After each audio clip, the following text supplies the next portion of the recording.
Olá, minhas amigas e meus amigos. Chegou a hora do nosso encontro neste domingo, 21 de maio. Em 21 de maio, em 1904, em Paris, na Rue de Saint-Honoré, foi fundada a FIFA, a Federação Internacional de Futebol, com 8 países europeus. A FIFA hoje está fazendo 119 anos. Mas por que eu estou falando de FIFA aqui na frente do Panteão Nacional, onde estão depositados os restos mortais dos grandes heróis portugueses?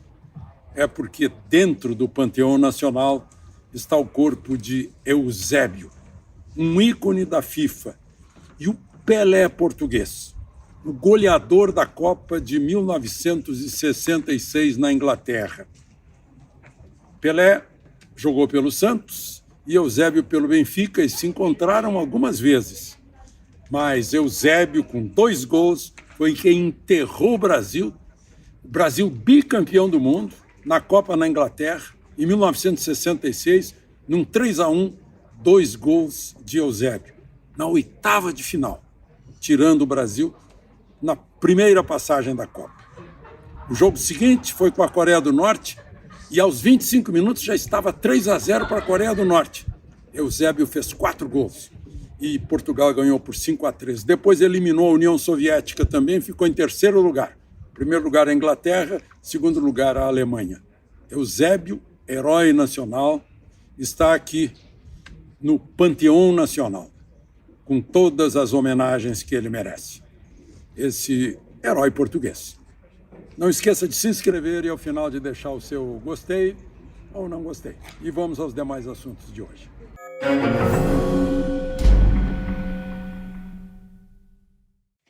Enquanto eu gravava, eu ouvi o comentário dos guias turísticos, dos motoristas de tuk-tuk, cheios de turistas, mostrando o panteão e dizendo: aí está sepultado o Eusébio, aí está sepultado o Eusébio. Só falavam no Eusébio.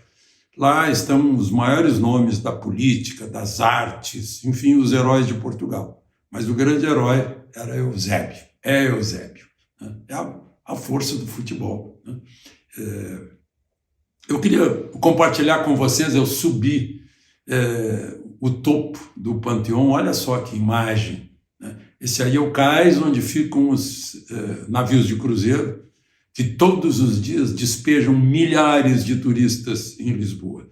A gente estando na Baixa, na Rua Augusta, por exemplo, ouve falar outras línguas e muito pouco português, né? Línguas das mais estranhas. Bom, vamos aos assuntos de hoje. Eu queria mostrar para vocês aqui umas declarações, votos, aliás, de ministros do Supremo. Ministro Fux: a prática da democracia está indissolúvel à liberdade de expressão associada ao pluralismo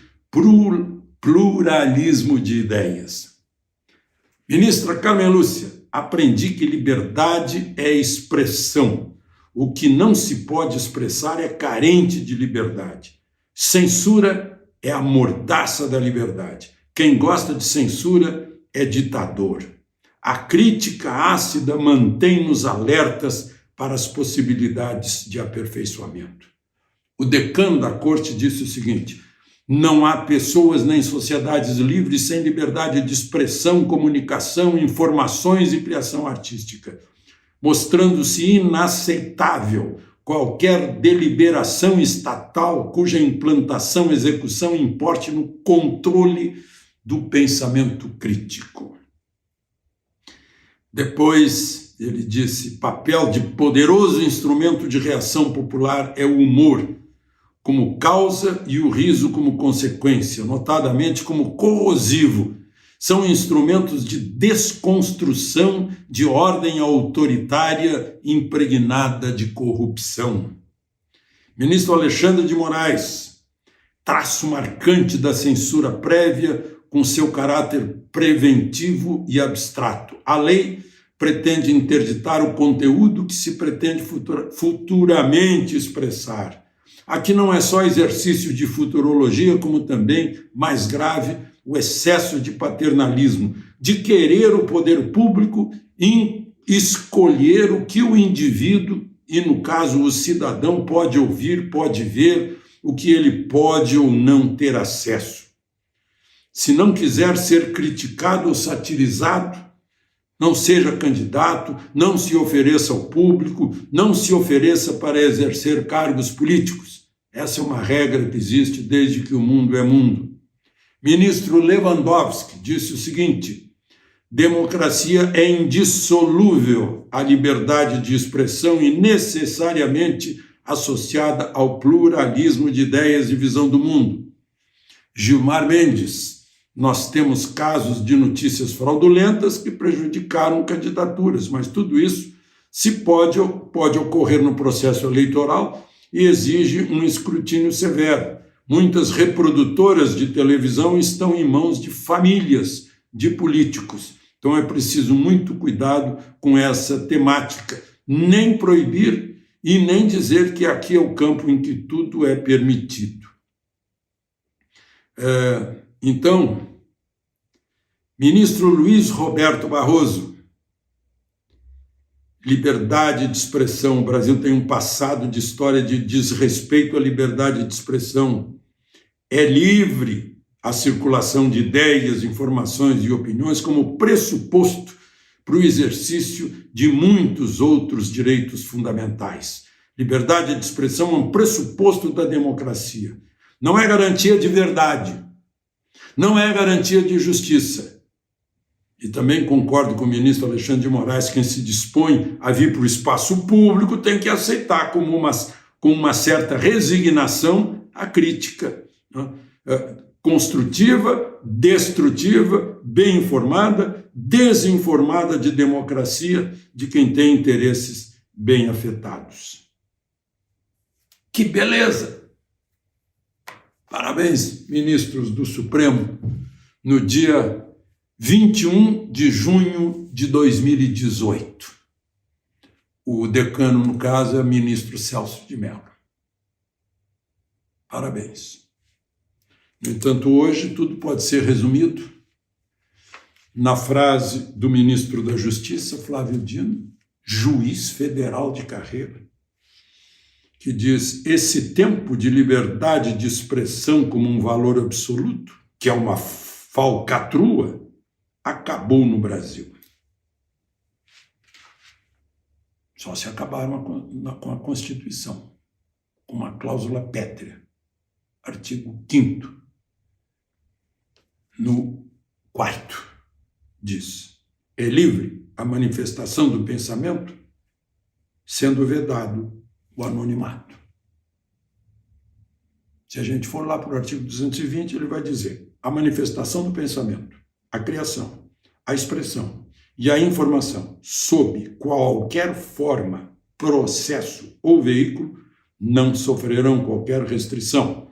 E depois, parágrafo 1º, nenhuma lei conterá dispositivo que possa constituir embaraço à plena liberdade de informação jornalística em qualquer veículo de comunicação social. Parágrafo 2º, é vedada toda e qualquer tipo de censura de natureza política, ideológica ou artística. A lei regulamentará o horário que as crianças podem assistir rádio e televisão e proteger a família de programas de rádio e televisão. Está aí. Está na Constituição, só se vamos revogar a Constituição. E revogando a Constituição, ficaremos sem Constituição, vai ser a lei do mais forte, a lei das selvas. Bom, é isso, né? Bom, condenaram o Dallagnol, agora o ex-presidente da República, ex-senador Fernando Collor de Mello. Interessante que ele deixou de ter o Supremo com foro. No dia 2 de fevereiro, deixou de ser senador, é a primeira instância, mas ele foi condenado no Supremo. Agora, o Supremo é o foro universal para tudo, assim como tem um juiz universal que, ao mesmo tempo, é delegado, instrutor de processo, é o denunciante para o Ministério Público, né? Faz tudo. Foi condenado só por lavagem de dinheiro há mais de 24 anos. Está cheio de homicida aí que pega 8 anos, 10 anos, 12 anos, 18, 24 por lavagem. A soma de lavagem e corrupção passiva deu 33 anos e 10 meses. Isso é para assassino em série aqui no Brasil.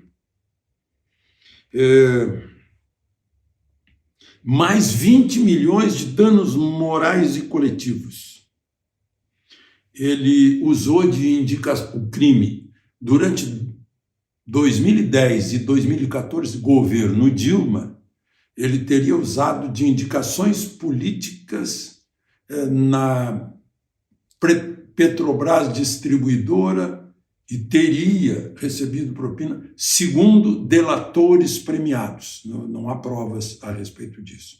Eu lembro que o ministro Gilmar Mendes já disse que só por delação premiada, só de boca não dá para condenar alguém, né? Diz a defesa de Collor que o delator premiado relatou coisas que ele ouviu dizer. O único voto contra foi de Nunes Marques, que não viu prova nenhuma para condenar. Só para lembrar, Collor foi empichado, né, como você sabe, foi impedido de continuar governando em 2002, se não me engano, dezembro. E um ano depois ele foi julgado no Supremo pelos crimes que a ele eram atribuídos e que motivaram o impeachment. Pois o processo penal no Supremo foi arquivado por falta de provas. Eu lembro, eu cobri esse julgamento. Eu lembro que o Ministério Público, inclusive, foi acusado de usar só o que estava nos jornais como prova. Foi 5-3, mandando arquivar. Pois é, ele foi eleito senador por Alagoas e reeleito, só que o mandato dele terminou dia 1º de fevereiro. Mas está lá no Supremo, agora está condenado à prisão. Bom, outro assunto de hoje é a reunião do 7 lá em Hiroshima. Eu fico pensando se Biden se sente bem em Hiroshima. Eu conheço Hiroshima e o Museu de Hiroshima. Já fui lá no olho da bomba, onde a bomba bateu, né? Tem um rio na frente, a casa está lá. Destruição, chegou a derreter garrafa, trilho trilhos que estavam na rua, dos carris, né? Como se sente Biden lá, né? Bom, mas o presidente do Brasil foi de novo, foi para o outro lado do mundo e teve encontros lá com o presidente da Ilha Comoros, primeiro-ministro do Vietnã, o chefe de governo da Índia, e ele já disse uma vez que o Zelensky da Ucrânia parecia o rei da cocada preta, né? E o Zelensky foi de novo o rei da cocada lá. Apareceu e falou primeiro com Macron, da França, falou até com a Meloni, a Giorgia Meloni da Itália, falou com o primeiro-ministro do Reino Unido, falou com o primeiro-ministro do Japão, acho que com o alemão também, né? Pedindo ajuda, pedindo munição. Os americanos vão dar aviões, né? E tentou falar com Lula. Não conseguiu. Parecia o Lula fugia para um lado para o outro, inclusive quando estava no mesmo lugar, não houve condições de falar. O Celso Amorim estava ali dando instruções. Não sei qual era a coisa aí que não pode mexer com Putin. Não sei que não. No final perguntaram a Zelensky se ele estava decepcionado por não ter conversado com o Lula. Zelensky respondeu rindo: não, eu acho que ele é que deve estar decepcionado por não ter conversado comigo, né? Agora, é interessante nessa guerra, né, que durante a estada do Zelensky lá no Japão, caiu um bastião importante na guerra, uma cidade estratégica, Bakhmut, que há mais de 200 dias estava resistindo, e caiu para forças paramilitares que apoiam os russos. Provavelmente são forças ucranianas de etnia russa, de fala russa, que querem ficar sob a jurisdição russa e não sob Kiev. Deve ser isso. Parece que é uma milícia chamada Wagner, se não me engano. Achei... Não que seja novidade em guerra, né? Porque os partigiani na Itália combateram os alemães, a resistência lá na França também combateu os alemães, né? Havia cossacos lá na Rússia também combatendo os alemães, mas enfim, é uma característica aí dessa, mostram alguma coisa dessa guerra. Bom, por último, só fazer uma perguntinha. Eu vi que muita gente que se corresponde comigo aí, através do YouTube, está acima dos 40 anos. Eu queria me dirigir aos que estão abaixo dos 30. O que vocês esperam do Brasil, hein? Vocês vão ter filhos, vão ter netos. Já pensaram nisso? Para ter renda, tem que ser um país poderoso, rico, com empresas fortes, para que tudo funcione. Para dar segurança, tem que haver respeito às leis e, sobretudo, seus filhos e netos têm que ter liberdade. De Lisboa, Alexandre Garcia.